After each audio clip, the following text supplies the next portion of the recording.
হঠাৎ এক বিকট শব্দ।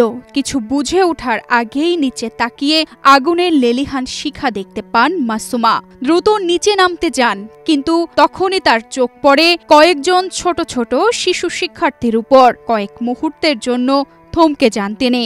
সিদ্ধান্ত নেন বাঁচতে হলে তাদের নিয়েই বাঁচবেন। সেই মাসুমা শেষ পর্যন্ত মৃত্যুর কাছে হার মেনে পাড়ি জমালেন না ফেরার দেশে। দগ্ধ অবস্থায় ৫ দিন চিকিৎসাধীন থাকার পর ২৬ জুলাই শনিবার ঢাকা মেডিকেলের জাতীয় বার্ন ও প্লাস্টিক সার্জারি ইনস্টিটিউটে তার মৃত্যু হয়। তার শরীরের ৯০% দগ্ধ ছিল।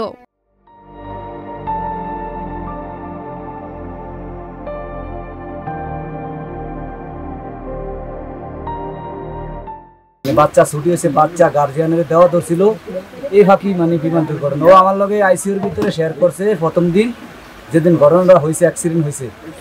বলছে যে আমি ইচ্ছা করলে কিন্তু পিছন দিয়ে চলে যাইতে পারতাম, বিমানটা আইতেছে আমি দেখতেছি, কিন্তু এই টাইমে ছুটি হয়ে গেছে। বাচ্চাও গার্জিয়ানের দিতেছে, বাচ্চা দিতে যে ওই ওই বিমানের দুর্ঘটনা আগুনের সামনে দিয়ে দৌড় দিছি, মারা গেছে। পরে আমি চিন্তা করলাম, তুমি অন্য জানের চিন্তা করলা, তোমার জানের চিন্তা করলা না, আমার সংসারটা ধ্বংস করে দিলা এইভাবে।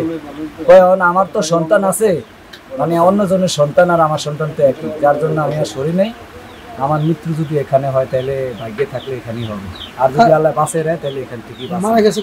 ভোলার বোরহান উদ্দিন উপজেলার বড়মনিকা ইউনিয়নে মাসুমার গ্রামের বাড়ি। ২৭ জুলাই রোববার ভোররাতে মাসুমার নিথর দেহ পৌঁছায় সেখানে।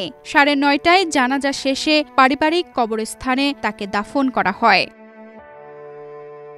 নিহত মাসুমা মাইলস্টোন স্কুলে আয়া হিসেবে কাজ করতেন। স্বামী মোহাম্মদ সেলিম ঢাকায় একটি বাইং হাউসের ড্রাইভার হিসেবে কাজ করতেন।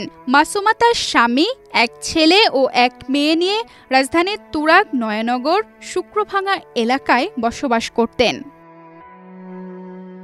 সোমবার দুপুরে বিমানবাহিনীর একটি যুদ্ধবিমান দিয়াবাড়িতে মাইলস্টোন স্কুল অ্যান্ড কলেজ ক্যাম্পাসের একটি ভবনের মুখে বিধ্বস্ত হয়।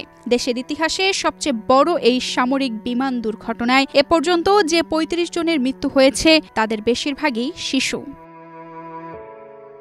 তানজিদা রহমান, ইনায়া, বাংলাদেশ প্রতিদিন।